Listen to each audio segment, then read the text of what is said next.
ఉత్తరప్రదేశ్ లలిత్పూర్ జిల్లాలో వింత ఘటన వెలుగులోకి వచ్చింది. ఇద్దరు అక్క చెల్లెళ్లు భర్తలను మార్చుకున్న ఘటన సంచలనం సృష్టిస్తుంది. పాలి పిఎస్ పరిధికి చెందిన ఓ రైతు తన ఇద్దరు కూతుళ్లకు 10 ఏళ్ల క్రితం పెళ్లి చేశాడు. వేర్వేరు ప్రాంతాల్లో ఉన్న వారికి ఇచ్చి ఘనంగా వివాహం చేశారు. వీరి సంసారం సుముఖంగానే సాగిన 6 నెలల క్రితం చిన్న కుమార్తె అక్క భర్తతో ప్రేమలో పడింది. ఇది కాస్త గాఢంగా మారి ఓ రోజు ఇద్దరు పారిపోయారు. ఆ తర్వాత పెళ్లి చేసుకున్నారు. దీంతో అక్క, తండ్రి, చెల్లి భర్త కలిసి వారి కోసం వెతకడం మొదలుపెట్టారు. కానీ దొరకకపోవడంతో అక్క చెల్లి భర్తను పెళ్లి చేసుకుంది. మొత్తానికి అందరూ కాంప్రమైజ్ అయ్యి పిల్లలను కూడా మార్చుకున్నారు. అక్క పిల్లలను చెల్లెలికి ఇవ్వగా చెల్లెలు తన పిల్లలను అక్కకిచ్చేసింది.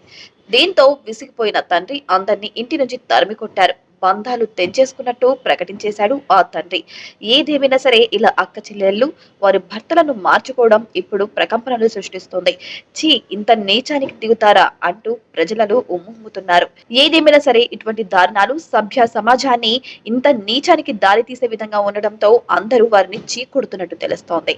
మరి ఆ తండ్రి కూడా కన్న తండ్రే వారిని చీకొట్టడంతో అందరూ కూడా వారిని వెలవేసినట్టు తెలుస్తోంది. ఏదేమైనా సరే ఇప్పుడు ఆ ప్రాంతంలో ఇది ప్రకంపనలు సృష్టించే ఒక న్యూస్ గా అయితే ప్రచారం జరుగుతుంది.